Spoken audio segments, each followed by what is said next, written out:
importante, especialmente en este primer domingo de mes que participamos de la Santa Cena.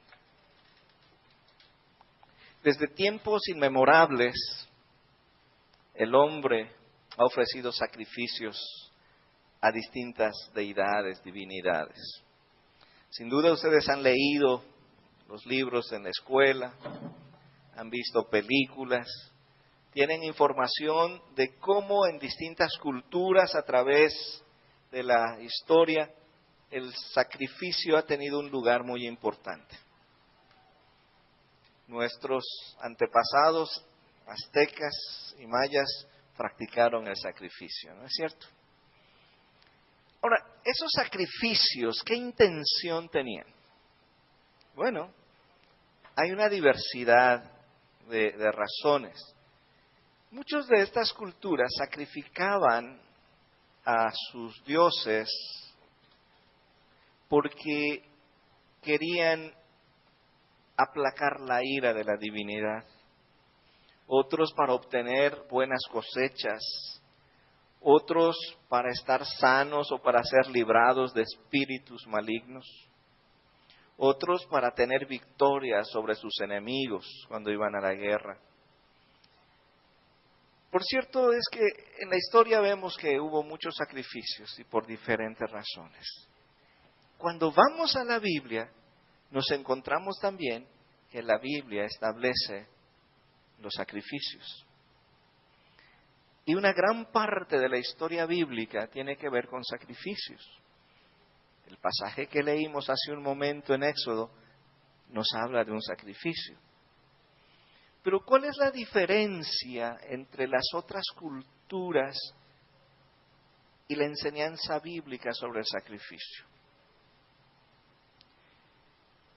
Si pudiéramos sintetizar esa diferencia, yo me atrevería a decir que en la Biblia el sacrificio, no incluía seres humanos. En la Biblia se prohíbe el sacrificio humano. Y eso es algo interesante cuando leemos en la Biblia. Los ídolos aceptan sacrificios humanos. El Dios verdadero no acepta sacrificios humanos, porque es el creador de la vida. Los ídolos no son los creadores de la vida, por eso aceptan sacrificios humanos. Pero otro aspecto fundamental es que en la Biblia el sacrificio tiene un carácter sustitutorio. Un animal toma el lugar de la persona. Y podemos ver desde Génesis cómo se va desarrollando ese concepto de muerte sustitutoria. Vamos a ver en Génesis, si me acompañan, en el capítulo 22. Y hoy vamos a ir por varios pasajes de la Biblia, así que tengan las listas.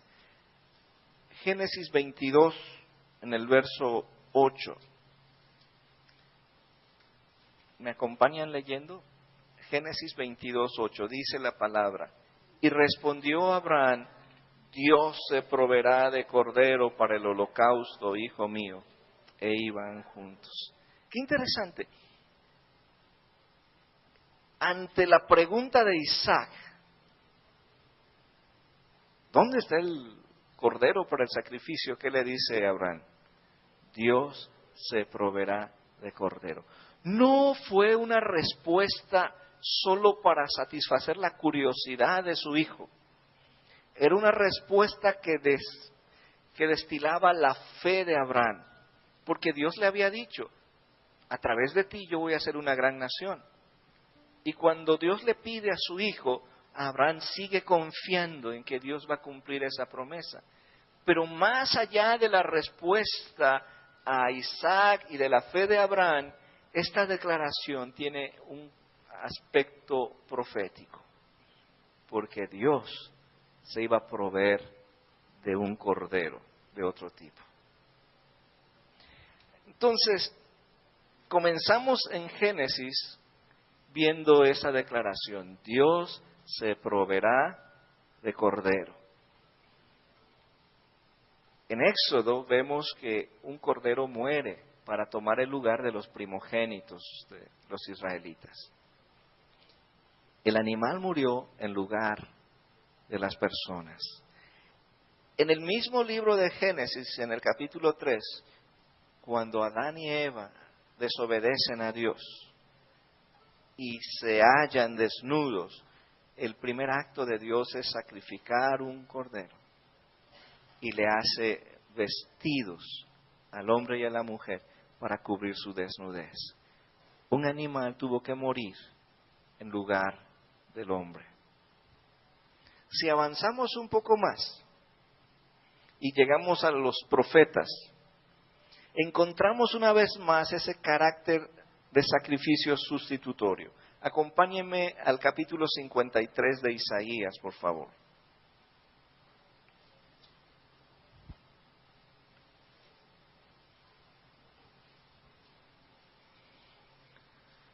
En el verso 7 dice: angustiado él y afligido, no abrió su boca, como cordero fue llevado al matadero. ¿De quién hablaba Isaías? ¿Quién fue ese cordero que fue llevado al matadero? Y es interesante ver cómo él describe que la muerte de ese cordero era en lugar de alguien más. En el versículo 5 hallamos que dice que fue herido porque por nuestras rebeliones. Y más adelante dice, molido por nuestros pecados. Dice, el castigo de nuestra paz fue sobre él. Estas declaraciones que enfatizan de que alguien iba a ocupar el lugar de otros. Esa es la muerte sustitutoria. En el versículo 6 dice, todos nosotros nos descarriamos como ovejas, cada cual se apartó por su camino, mas Jehová cargó en él, ¿qué? El pecado de todos nosotros. ¿Qué hizo Dios con la persona de ese cordero? Puso el pecado de la humanidad sobre él. Nos sustituyó. Pero qué interesante, porque este cordero del que habla Isaías, que iba a sufrir, que iba a tomar el lugar de todos, no se quedó allí, sino que en el versículo 10 vemos que también es un cordero triunfante. Y dice el versículo 10, con todo esto, Jehová quiso quebrantarlo, sujetándole a padecimiento. Pero ¿qué dice? Cuando haya puesto su vida en expiación por el pecado, verá el linaje, vivirá por largos días, y la voluntad de Jehová será en su mano prosperada. Vivirá por largos días, verá el linaje. E Isaías vislumbraba el triunfo de aquel cordero. Entonces, en la Biblia podemos ver que Dios habla del sacrificio y tenía un carácter de que el animal tomaba el lugar del ser humano, moría en lugar del ser humano.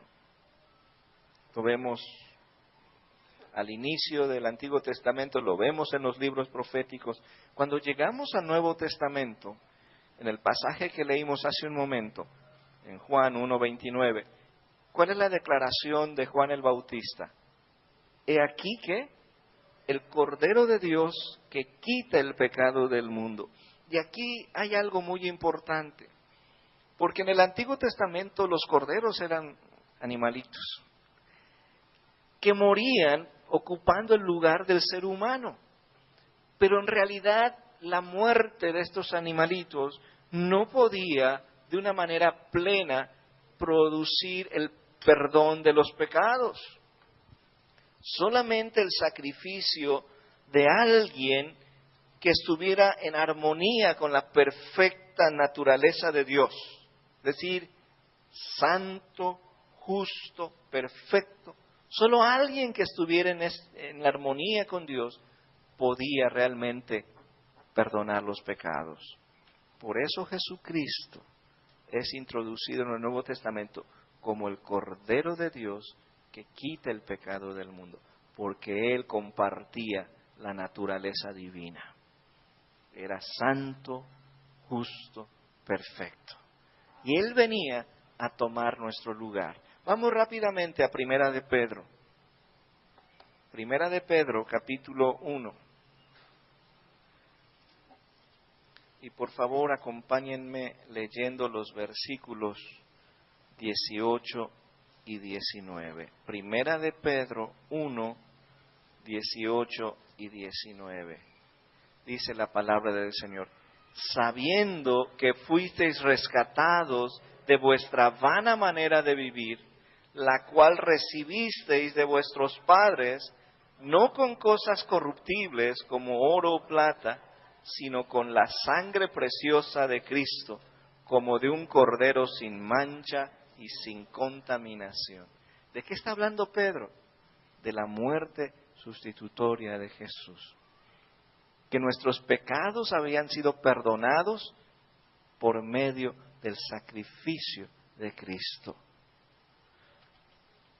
Y aquí mismo en el capítulo 2, los versos 24 y 25,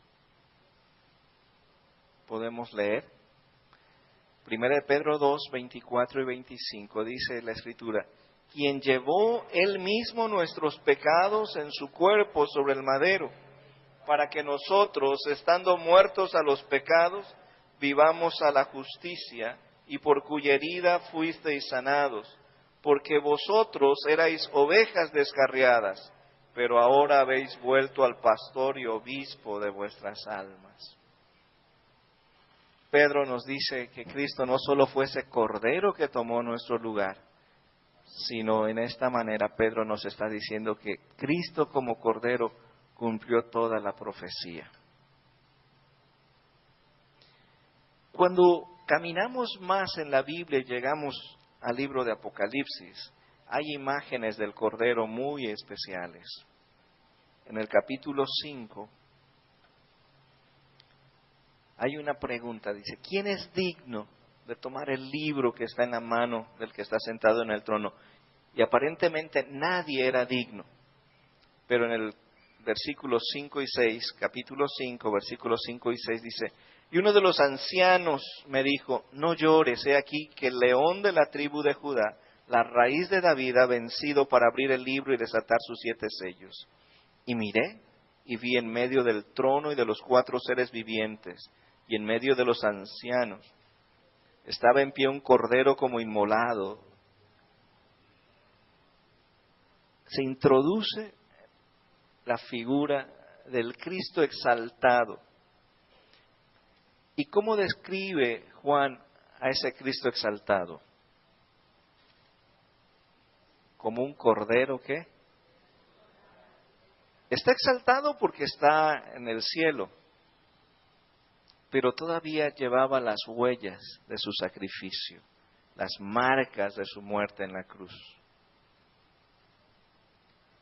Aquí mismo, en el capítulo 6, ese cordero que está exaltado, ese cordero que murió en nuestro lugar, también debe ser temido. En el 6:16 dice que la humanidad clamaba y decían a los montes y a las peñas: caed sobre nosotros y escondednos del rostro de aquel que está sentado sobre el trono. ¿Y de qué? Y de la ira del cordero. Cuando vemos una ovejita, no nos imaginamos un animal airado, ¿no? Como que enternece mucho. Pero qué interesante que el autor bíblico nos habla de que ese cordero que murió un día va a juzgarnos. Y de eso está hablando, del juicio del trono, el día que el Señor venga. Así que a Jesús lo vemos como ese cordero que murió en nuestro lugar. Pero si no creemos que Él tomó nuestro lugar, lo enfrentaremos como nuestro juez. Y la ira del cordero, dice Apocalipsis, será algo tremendo.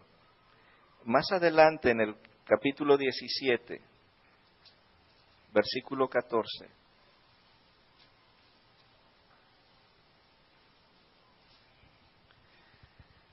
¿Sí pelearán contra quién? Contra el Cordero, y el Cordero los vencerá, porque Él es Señor de señores y Rey de reyes. Qué hermoso. Juan continúa hablando del Cordero, y en el capítulo 19, los versos 1 al 10, hablan de la cena de las bodas del Cordero. Y en el versículo 7 dice, gocémonos y alegrémonos y démosle gloria, porque han llegado las bodas del Cordero y su esposa se ha preparado. ¿Y quién es la esposa del Cordero? La iglesia. Y la visión del Cordero en Apocalipsis termina en el capítulo 21, en el verso 22. ¿Y qué visión más bella? Dice, y no vi en ella ¿qué? Templo, porque el Señor Dios Todopoderoso es el templo de ella y el Cordero. Así que el templo en el que adoraremos en la eternidad es Dios mismo, Jesucristo mismo. Y en este rápido recorrido, comenzábamos con la declaración de Abraham, Dios se proveerá de un cordero. Y Dios lo proveyó en la persona de Jesús. Y Él tomó nuestro lugar para que nuestros pecados fuesen perdonados. Y hacia el futuro esperamos estar reunidos en un día alrededor de la mesa del Cordero, celebrando lo que en un momento vamos a celebrar, la comunión. Hermano, todos estos pasajes que hemos visto tienen un propósito.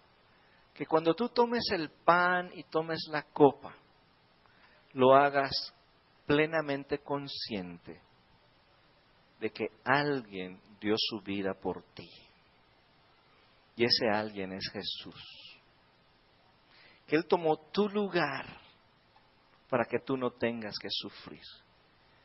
Y ahí lo declaramos, ¿verdad? ¿Para qué se dio Jesús? Para el perdón de nuestros pecados.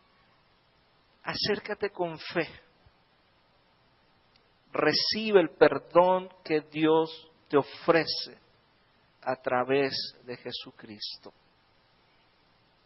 Varias veces me han preguntado, pastor, ¿debo participar de la comunión cuando le fallo al Señor? Yo le digo, es el mejor lugar para reconciliarte con Dios. Es el mejor momento para ponerte a cuentas con Dios, porque nos recuerda del amor de Dios, del sacrificio perfecto para que nuestros pecados fuesen perdonados.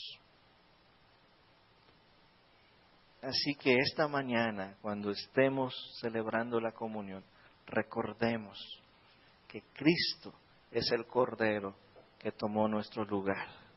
Por eso esta mañana le hemos cantado y exaltado a Él, porque Él es digno de todo honor, de toda gloria. Que el Señor